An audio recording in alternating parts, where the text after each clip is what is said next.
Go Bonnies.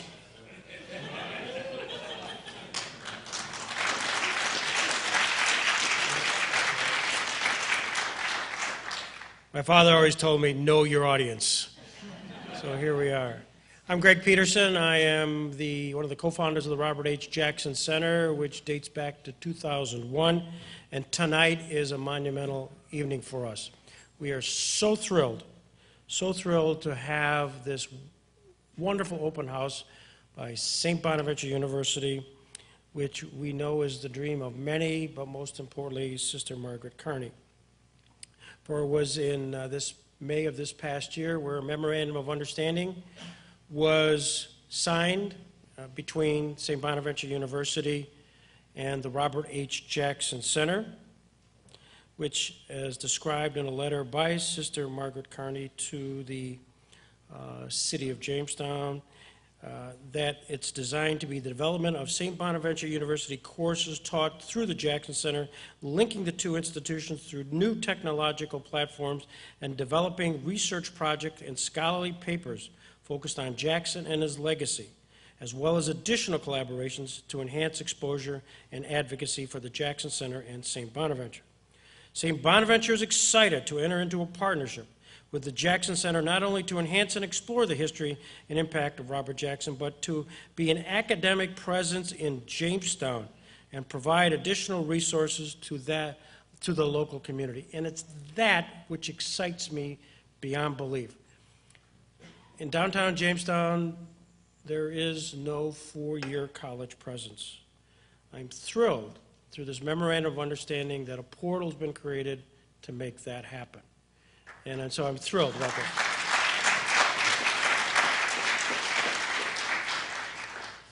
There have been many folks who are supportive and been involved here, and I just want to call out a few who are here from the public sector who really make this possible and who've encouraged us, and I'm sure will be encouraging to us in the future. And if you're not, I'll remind you to encourage us to continue this in the future. They know me very well.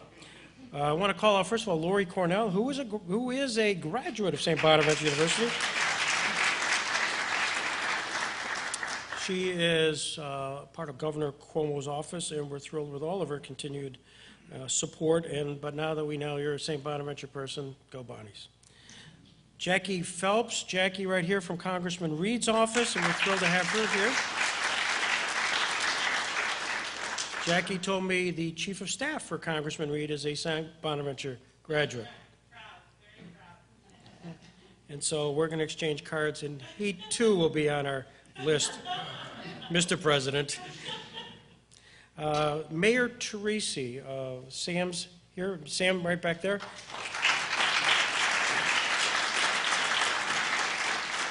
And I know he's been on the public, having said it very publicly, but one of his dreams, having been mayor for nigh on to 20 years here, Sam?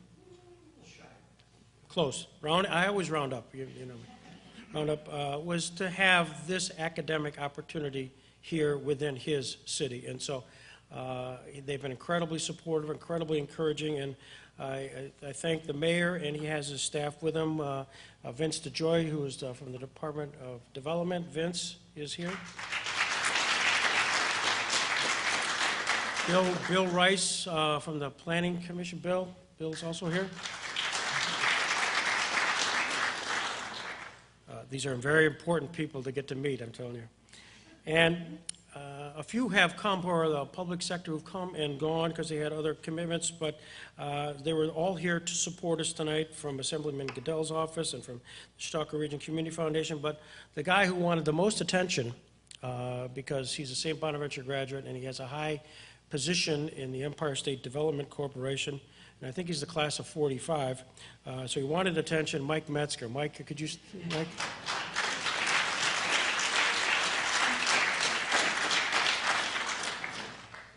We're going to get this program going, and I am so thrilled to introduce the interim president of St. Bonaventure University. And Mr. Mayor, this is the opportunity that we've been looking for, and it shows how much St. Bonaventure has spent time and interest and focus in on being part of your community, our community of Jamestown, that the president has chosen to come up here and join us. Took a tour earlier. Hopefully he's not exhausted from that, but he took the tour. And Dr. Andrew Roth, I'm going to ask you to come forward. And as he does so, his mantra, which is one which I just is spectacular, is think big, start small, move fast. And when I read that for the very first time, it struck me that's exactly the way the Robert H. Jackson has been thinking and doing in the last 15 years. I just never found the right words for it, so I'm going to steal it, if you don't mind. Ladies and gentlemen, Dr. Andrew Roth.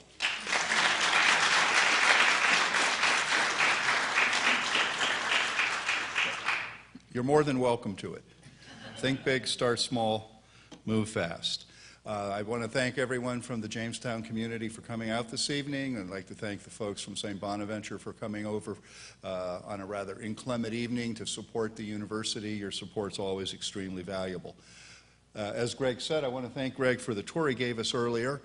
Very thorough. It's a fascinating facility, absolutely fascinating, and immensely rich in educational and intellectual potential if we can think our way through how to use the archives, etc. But right at the moment, I'm recalling from the tour that we are in what was once, before it was a Masonic temple, this was a stable.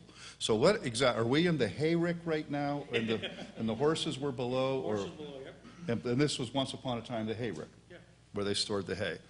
Okay? So the BS was below us. Where were the hair? We are where the hay was. Boy, that's a tongue twister.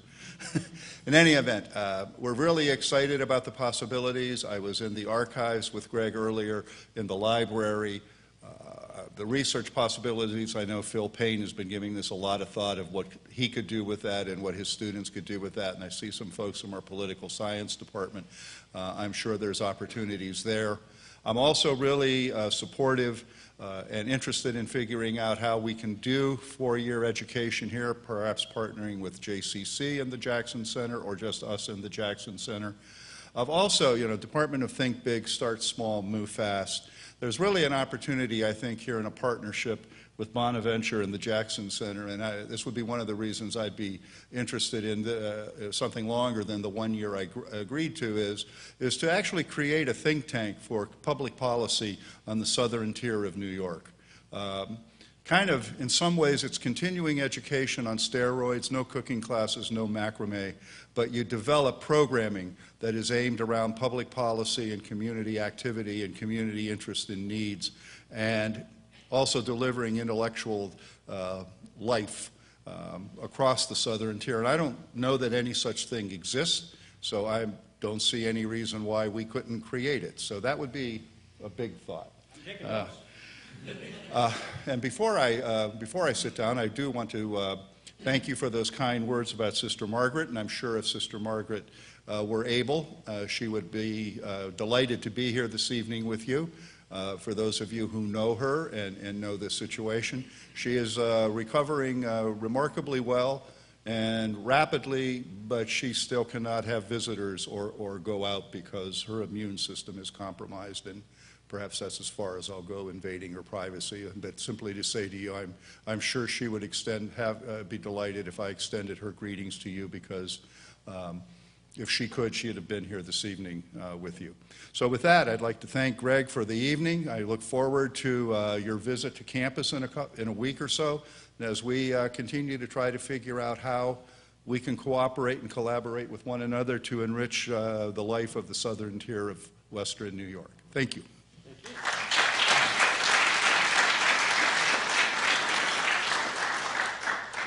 There's a historical connectiveness with the Jackson Center and St. Bonaventure, and as a prelude to a video that we're going to show, is just to know that one of the co-founders with me was Betty Linnae. Betty Linnae has been a significant supporter, donor of the Robert Jackson Center as well as St. Bonaventure, and I think this next week one of the scholars in residence, which is the Linnae Scholar in Residence, will be here in Jamestown together with on campus there as well. And she's the one that introduced Sister Margaret to this building many years ago, and I had no idea that it actually had took hold with her at that time.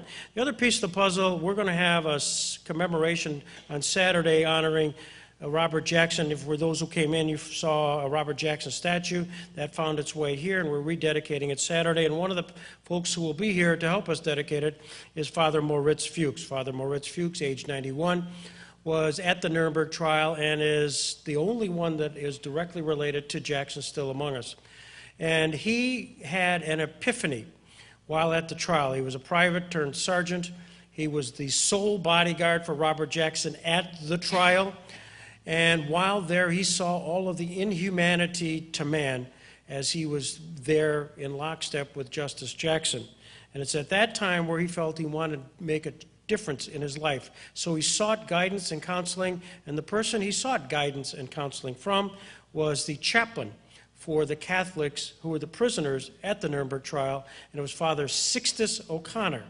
Father Sixtus O'Connor helped make Father Fuchs, assisted him in designing his next steps for his career, which he ultimately went into being a father, a priest at Fulton, New York, and he's done that for the rest of his life. But Father Sixtus O'Connor attended a place called St Bonaventure University, and after the trial, where did he go back to teach? St Bonaventure University. And for those, Phil, who are part of the archives at St Bonaventure University, please look long, hard, everywhere, any place, find a note or two from Father Sixtus O'Connor on the Nuremberg trial, because if you do, that's the Holy Grail in our world. So how's that for a pitch? We're going to show a brief video of St. Bonaventure. So, John, if we could show that now, that would be terrific. So this is what we just talked about. I ended every sentence with an ending mark. So we might have used 2 markings, right? So you need to pick one of those. My name is Karen Jablonski. I'm a senior at St. Bonaventure, and I'm a triple cert in education. It's exciting because I'm in my fall semester, I'm student teaching, and the drive is the least of my worries. I love my teacher, and I love my school. I greet all my students as they come in. I ask how they're feeling that day. It's all about the rapport with the students, so you make that connection so they know that you care, and they feel that relationship, they trust you. I have those students that are above grade level, and they are more independent, so we have that higher order thinking where you're never gonna have an even playing field with students. It's a long day, getting up at 6:30, teaching from 8 to 4. We have a 25-minute drive home, and then I go straight to class for 2.5 hours. The one class I get to see with all my other friends that are student teaching, so it's nice to catch up with them. We're working on our Ed TPAs, which is how we become certified in New York State. So basically the weekends is where I find my social time. Maybe go for a walk around the trail, or we go shopping. Every girl needs some shopping time. So it's all about that balance of, taking that step back and taking time for yourself. My name's Kyle Tritley. I'm a senior, and I'm majoring in strategic communication and digital media. Well, I actually have a music minor. I go to music theory at 9:30 on Monday, Wednesday, Friday, and then I have about an hour in between classes where I come in here to the lab. We've been exploring different things, working mostly in audio right now, but then we'll be moving to MIDI interfaces. This last summer, I had an internship with SiriusXM, so I was in New York City for the whole summer, working in the digital content department. In terms of what I can incorporate from strategic communications into music, on a daily basis, I was writing blog posts and getting my name on a byline on their blog, which gets about 1 million visitors a month. I also got to work on some social media projects. One of the coolest things was sitting in on town halls, they're called, where they'll bring in celebrities, talk to them about an upcoming project or a film that's about to be released. I got to see people like Matt Damon, Blink-182. Living in Manhattan for a summer was quite a change for me. Just learning to deal with that amount of stress, trying to get to work on time every day. Luckily, I was able to walk to work, but it was definitely eye-opening, and it showed me some insight into where I do want to live in the future. My name's Nidhi. I'm a senior biology major, and I'm from Chicago, Illinois. So usually what happens is I'll wake up with just enough time to eat some breakfast and then just get my stuff and go to classes. So I have to get up around almost 8 every day. Beginning of the school year, totally easy. 8 hours of sleep, perfect. We're reaching the 5th week of school, and now all of a sudden my 8 hours of sleep has become 4. My senior project, it's coming up. It's in about 3.5 weeks. It's grind time. All of a sudden my priorities have shifted from what they've been the past 3 years. It's overwhelming almost. Thankfully, I have friends who are supportive of that. Finding that balance between still maintaining my friendships, still maintaining my grades, and prioritizing my graduation project has been challenging. And I think the biggest part of college is that not just learning how to deal with everything and balance everything, but still being able to study properly. My dad and I went to go see a bunch of colleges just along the East Coast. We're like, hey, on the way back we can stop at Bonaventure. We came in the fall time, and so seeing the fall colors was incredible. It was visually stunning. And I was like, I want to come here. I don't want to stay in Illinois. I don't want to stay in the Midwest. And I chose Bonaventure because of just my experience that I had here when I was visiting, and I don't think I'll ever regret that. What Bonus has given me is essential skills such as discover new things and be curious about life, and wanting to continue to learn as I go out and meet new people and go to new cities and all this stuff. And whatever path I choose, I'll never be worried about failing because Bonus has given me the foundation that I need to succeed.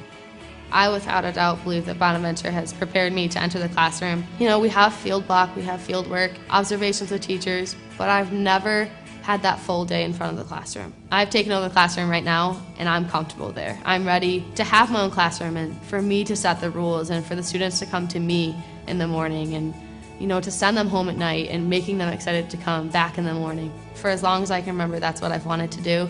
So it's nice to finally have my dreams unfold and really put myself in the world that I want to be in for the rest of my life.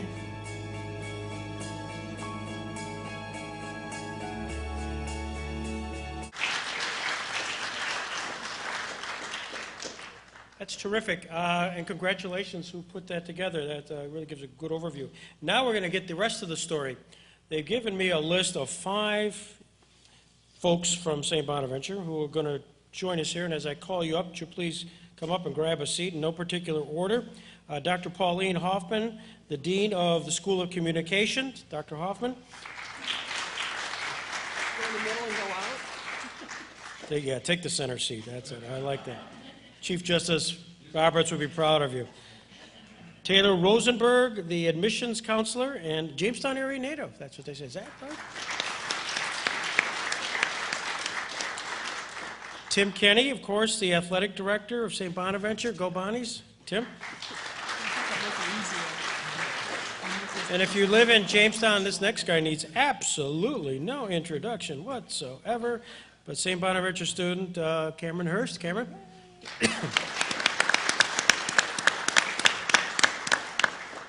Cameron's been blogging about Jamestown High School sports and everything else longer than most anybody, and he still does, even though he's in St. Bonaventure. Do you go to class at all, Cameron? Occasionally. Yeah, okay. That was going to be my first question. And Dr. Phil Payne. Phil, join us, professor and chair of the history department.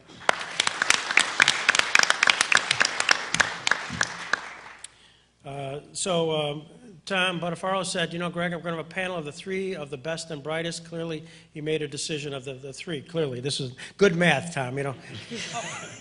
Very impressive. Hey, Cameron, let's just start with you way down there because you are so fresh of going from Jamestown High School, this environs, and going to St. Bonaventure. What's your sense of it all down there? It was overwhelming at first, but I gotta say, I don't know if it's such a treasure for our area, and I feel as though coming back here and this alliance with the Jackson Center will really expose that. Bonas has been incredible. It's like it's a little oasis in the middle of the Allegheny Mountains. It's tough to describe unless you've been directly involved. The people I've met, the things that I've already done, even now at the midterm break, I mean, it's just incredible. There's no way to really describe it that you can really understand because it's just unbelievable. Have you done your midterms yet? I'm through my midterms, yes. How'd you do? I'm doing pretty good. I've got a 3.89 at the midterm break. Whoa, that's pretty good. I didn't want to get personal, but I'm curious. I remember those. We all remember those days of sweating those midterms, especially the first year. Next, Taylor. So I came here and I saw you schmoozing with some of the students, of which there are several here. Thank you for coming. What's the question you often get? There's a lot. I think one of the most popular questions is asking about their majors. So students that are interested in business, we have to talk about some of the particulars about those programs. We get students asking about, well, we have over 40 different programs on campus, so they want to hear the ins and outs of each of those specific programs. Pauline, your communication in this, I can't even keep up with the Twitter and the Facebook and all those other things. How much does that become part of the new, ongoing, 24/7 changing classroom?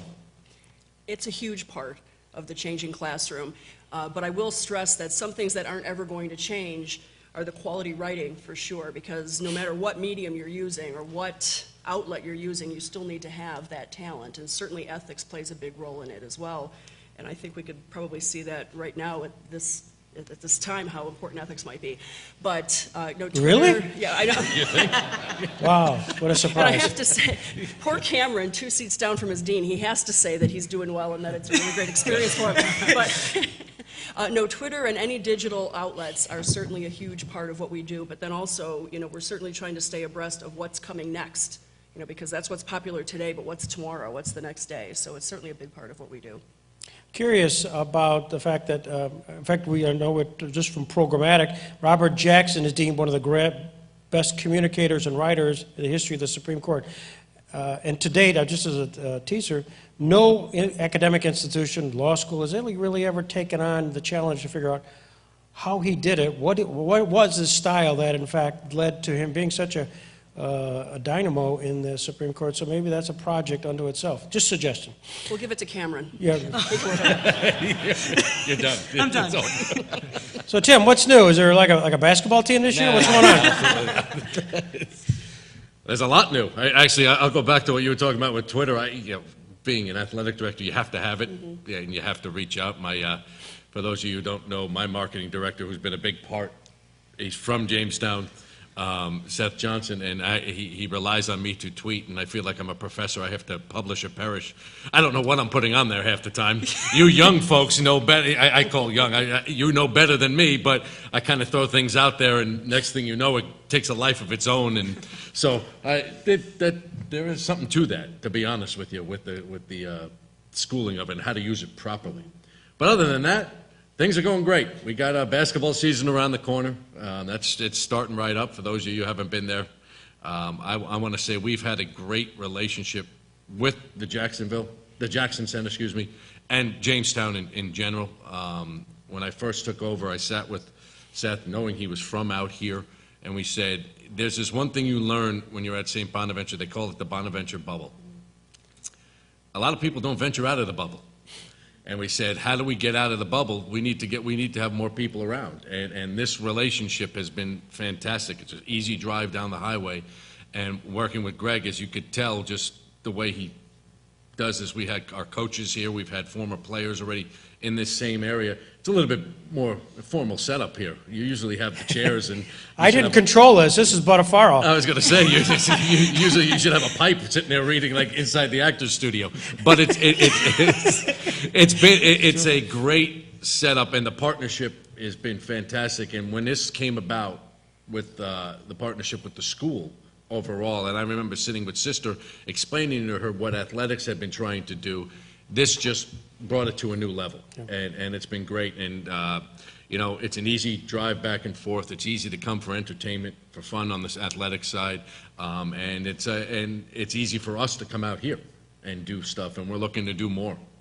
Well, and I'm going to call out, and I normally wouldn't do this, but a little sponsorship announcement, but with Schultz Chevrolet, Matt Cam here, and Tim Schultz, St. Bonaventure alums, they've done so much, frankly, to encourage us and them and you to be involved. And so Matt's here tonight. I just want to call out Matt and thank you very much for all that you've done.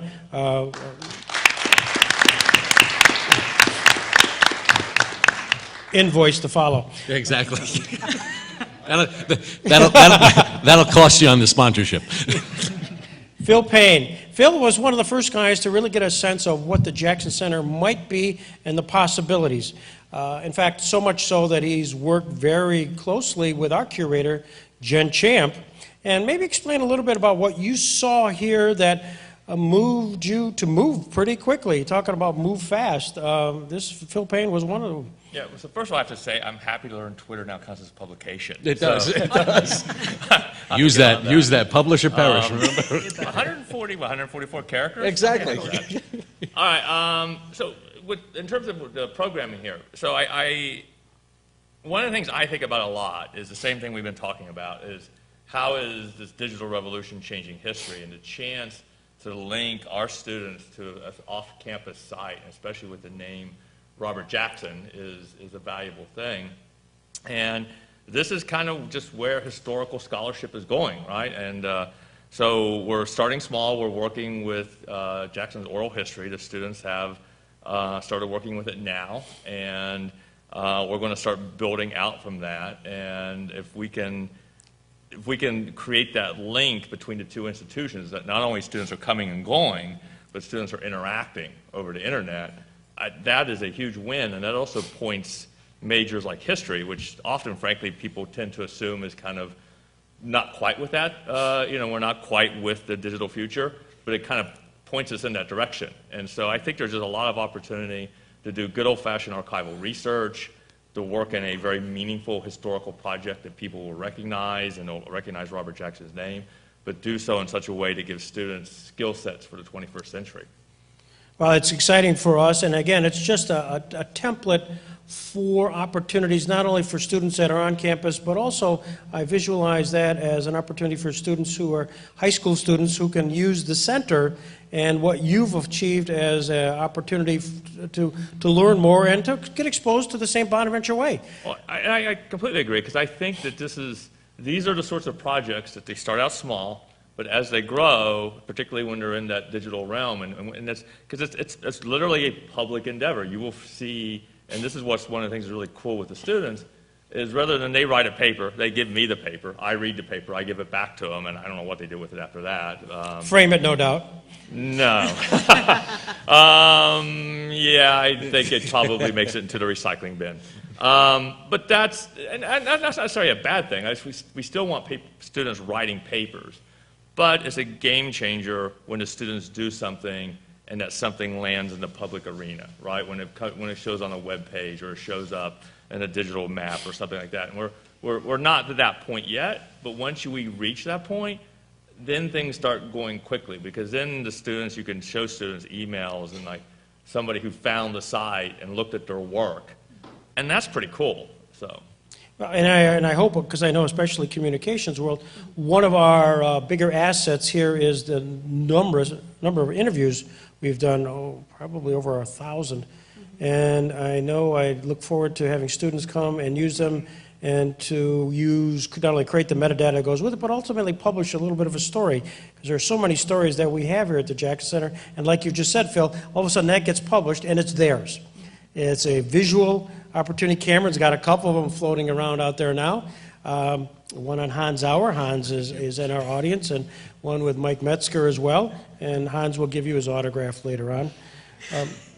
By the way, just an aside, I love tonight on so many fronts that I met so many interesting people, and so much networking was going on, connectiveness was going on. But I ran into Professor Imhoff, guy right back there. He didn't know me from Adam. And just a hi, how are you? What do you do? And he made this fatal mistake of saying that he's the associate professor of French. I can't speak French. I can't read French. I can't do anything. But I told him about the fact that we have in our archives, where you saw the video archives, the original filming of the Nuremberg trial. And some of that's in French. And some of that I don't understand. A lot of all that French. So I think he said, Greg, I'll come and help you. And if he didn't, he said it in French. You're in, guy. He said something in French, and I don't know what it was, but I'm assuming it was, let me know. Okay, so that's kind of the stuff that was going on. And I got to go back to Cameron here. You got to know how St. Bonaventure has meant to this community. I lived during the 1970 St. Bonaventure Final Four, and I know where I was, where most of you probably at my age were when Bob Lanier went down. I mean, you just remember that. So we had the coaches here, and during the course of that, I said, geez, anybody around? And next thing you know, he mentioned Paul Hoffman. And we, through your offices, connected with Paul Hoffman. Paul Hoffman agreed, hey, in April when I come back from Florida, I'll come down. Scott Kimberg, who is here from the Post-Journal, who's been covering Bonaventure sports terrifically here. And Scott, if you're still here, thank you very much. had an intern named Cameron Hurst. And so I don't think he'd decided to go to Bonaventure at the time. So he gives her the assignment, you track down some information on Paul Hoffman as a prelude to the event. So what does Cameron do? I love this story. So what's Cameron do? He reaches out to his grandmother who's in Florida. Grandmother walks across the hall, more or less, and talks to a person who's a resident at the same location as Cameron's grandmother, and it's Coach Larry Weesey. And goes over there and says, do you mind taking a phone call from Cameron Hurst so he can get some background? And so now he's got Coach Weesey giving him about Hoffman of stuff we wouldn't know, so I can ask those really deep, dark questions of Paul Hoffman, who, for those who know him, he's a character. And that Paul Hoffman led to how to get hold of Billy Kelbaugh. Billy Kelbaugh married a young lady from Faulkner, New York. Who knew? And that's a whole story, and I will not let that. So Cameron did the same thing, except it gets better. He calls Coach Weesey. Now he's got his direct number. He doesn't have to use grandma anymore. Just goes directly. And Coach Weesey said, well, why don't you talk to Kelbaugh's roommate? Well, Cameron says, who's that? Well, Bob Lanier. I'll call Lanier to have him call you. And why don't you finish the rest of the story? It's too good. So Coach Weesey gave me the contact information for Bob Lanier, and I sent him an email. And it was my prom weekend, so the whole weekend was just crazy. So all of a sudden... No need to explain that. Yeah, okay. well, no, not like that, trust me.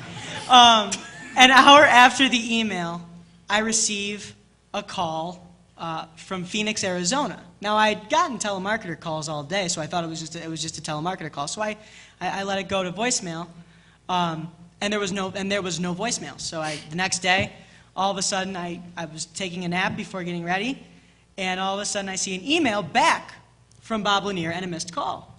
And it says, tried calling you 2 times, went directly to voicemail both times. So now I'm stuck. So now I start tracking him down. I start calling and calling and calling. And then finally, I get a call back one night. And I was so stunned at the whole thing that I ran to get a recording device, put him on speakerphone, and I interviewed him. It was an 8-minute conversation. But it was just, tracking it down was something else. But it gave me good experience for what I might have to do in the future as a journalism major, because I've learned that you always have to go the extra step. And this was a series of networking and going the extra step, but it was 8 minutes that I will never forget. And it was something very valuable and really, really cool thing. And we're expecting you to deliver Lanier here some night, so don't feel no pressure whatsoever. Well, I don't know how happy he is with me after missing his call 2 times, so it was... Yeah, I like that. He keeps his distance from the rest of the world. So Cameron's a rock star, and just to complete the postscript, we were talking at the Kelbaugh thing, and he said, oh, by the way, Greg, just an aside, Coach Weesey is coming to my graduation party. So here's the renowned coach, Final Four, Weesey's coming from Rochester, driving to Rochester to go to Cameron's graduation party in Jamestown. So we decided that we would not let that go, and so while he's driving here, Coach Weesey ended up here for an hour-and-a-half interview. So we're collecting this stuff, so keep us posted. Taylor, you've heard all of this stuff. Were you part of Cameron bringing him in, and what did you think of him? Yes, I was actually Cameron's admissions counselor, so it's always great meeting good kids that know what they want to do in college, and Cameron was just like that. He knew what he wanted to do. He's obviously doing very well in journalism. A lot of times you'll get students that have no idea what they want to do, though, and trying to convince them that Bonaventure is the right place, that they can find a home in St. Bonaventure. Both stories are equally as rewarding for me. I know Cam's doing great, but I had a student that wanted to go to a big school. This was a student I met in Chicago, actually, and last year she actually ended up flying in for a visit from Chicago. So I love seeing both ends of the spectrum. Tell me a little bit, Taylor, about what's your geographical reach, if you had to describe the demographics of the St. Bonaventure student body? So we actually recruit primarily in the northeastern United States, but some of you may not know that admissions counselors have territories. I recently took over the local territory, so I recruit from Chautauqua County into local Pennsylvania, all the way out to Binghamton, Elmira. We have a counselor that specifically works in Long Island, New York City, Westchester, and regional recruiters that work in New England all the way down to Maryland, Virginia.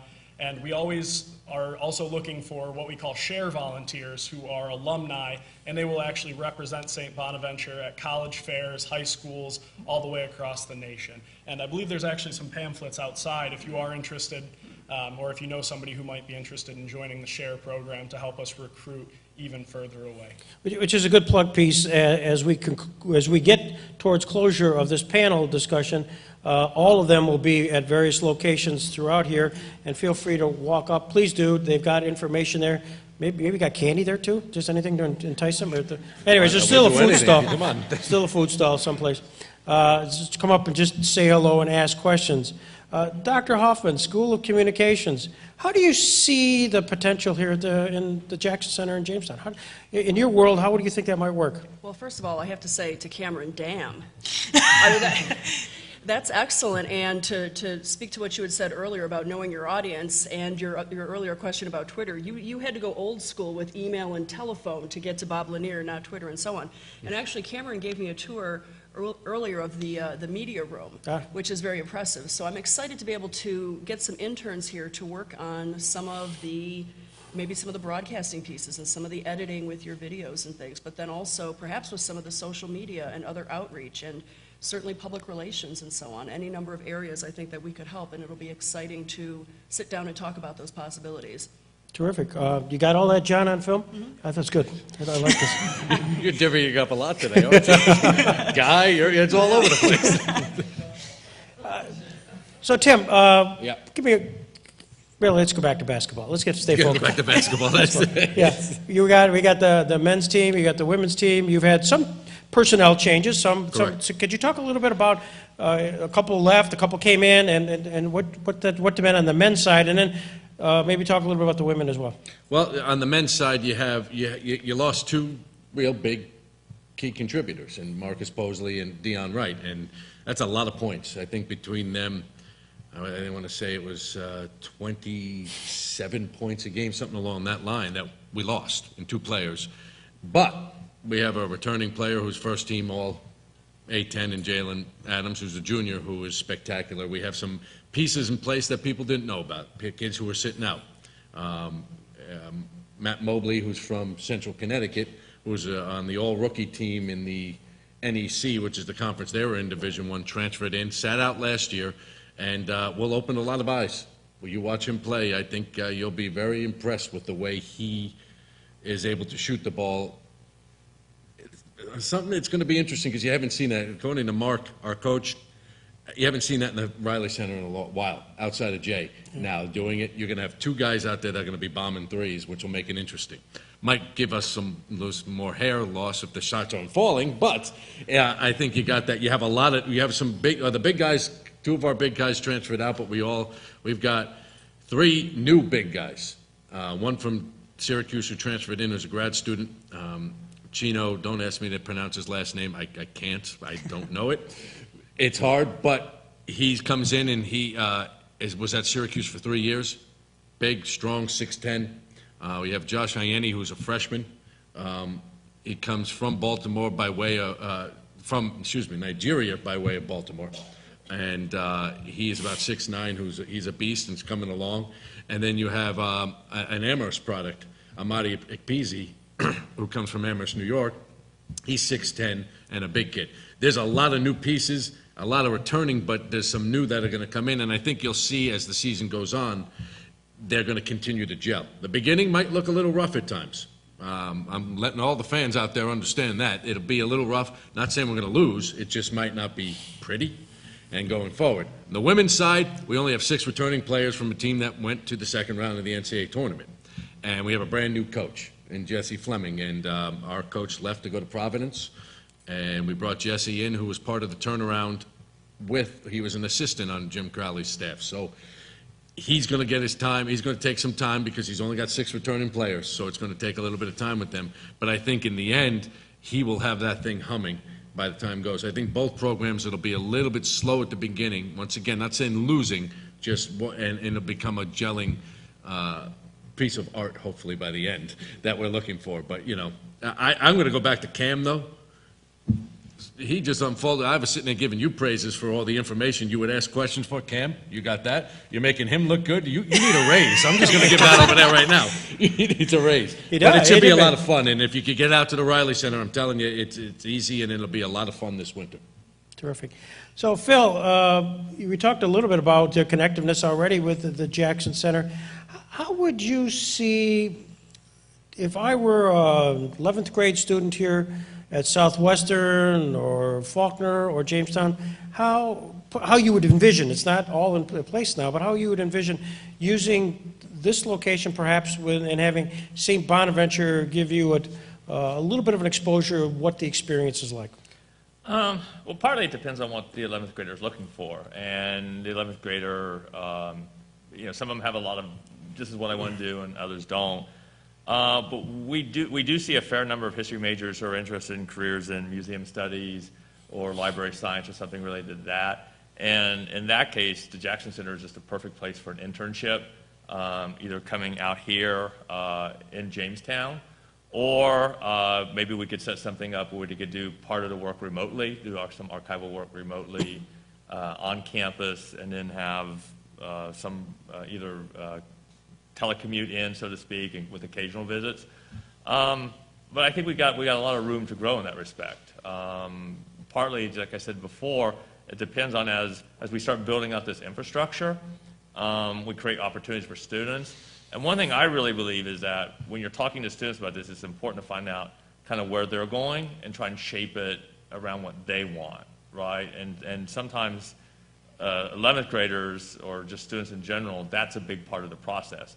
And when you create opportunities, it helps that discussion. That's great. And by the way, I would hope that all of you who are alums, friends, family and friends, come up and help you, because you're out there, you're in the real world, how you might think that St. Bonaventure and the Jackson Center could possibly help shape potential students and opportunities there might be. It might be internships at places like UBS. Just a suggestion. Hans, don't feel any pressure. Don't feel any pressure. That type of stuff. We're going to draw closure here because there's a couple of raffle baskets, I believe, and within it, I think one of them, Dean, help me. I think there's a season. There's like a season ticket in one of them, isn't there? And I'm not telling you who's going to win it, but I get my hands in the air. Just as we go, as he's setting up here, just quickly, we have a lot of students and folks and parents of students. In a word or two, why would you go to St. Bonaventure? And Cameron, I'll let you go first.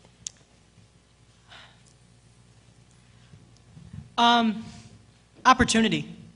Being a small campus, you have a lot more opportunity to establish a personal relationship with your professors, and it makes all the difference from what I can already tell. I would say the overall experience, the people you meet, the professors that you have, the campus as a whole. Some of you may have heard this story already, but I honestly wasn't interested in St. Bonaventure when I was in high school. I went to Maple Grove High School. I didn't know a lot about the school, and I pretty much ended up on campus by accident. My mom pretty much dragged me there. And within 15 minutes of getting to campus, though, everyone was so friendly. I got to meet with a professor. I had a tour with who is now my boss. And I really just fell in love with the campus, and I think if you just go to St. Bonaventure, you'll feel the exact same thing. Pauline? I better say faculty, right? But I mean it. The faculty are incredible. They know exactly what they're doing, what they're teaching. They have so much passion and compassion for the students and for their own work, and I'm blessed every day that I get to come to work with a lot of really wonderful colleagues, but also incredible students, too. I'll use the word community, because I think that's really what you feel like when you come onto the campus, whether you're a student or you work there, or you're just a fan, in my sense, with people who come on campus as fans. It's a community aspect, and it's something you can't describe to folks. I've been here now a year and a half, and I can't describe it to them. They have to experience it. So that's the hard part, to put that into one package. But that community feel you feel there, whether it's you're here or we're here tonight in Jamestown, that you feel, and that's something that's real special that you don't get in a lot of places. Phil? Yeah, I'm going to echo what they said. I mean, I guess it's a downside of going last. But I'll give a concrete example. Like, I don't think it's that many places where I regularly have students just come by to chat, just to talk about last night's Walking Dead episode or whatever, right? It's not just it was, yeah. It's not just the academic side of it, and it's not just the classes. But when I was talking about how you develop something for a student, you get to know the student. If they want that relationship, you know them as a person. And that helps you think about when you're advising should become something more about take these classes. It should be like, what are you thinking about doing with your life? Well, this has been spectacular. Thank you for all 5 of you for sharing your experiences. Terrific.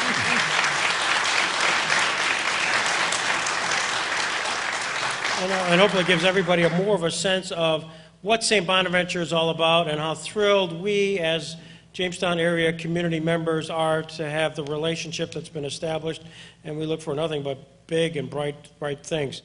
Once again, everybody, thank you on behalf of St. Bonaventure. Thank you very much. There's one more brief video. I'll distribute the prizes after the video. It's 30 seconds. Thanks again for coming. Don't come here just to get a degree. You can do that anywhere. Sure, you can get prepared for a career. But first, you have to want it. You actually have to believe that you have the potential to do it. We're not just born with that ability. Sometimes you have to learn how to believe in yourself. How to be the CEO of your own life. How to be an influencer, a leader, and when that's what you want to learn, simple. Come to Bonaventure.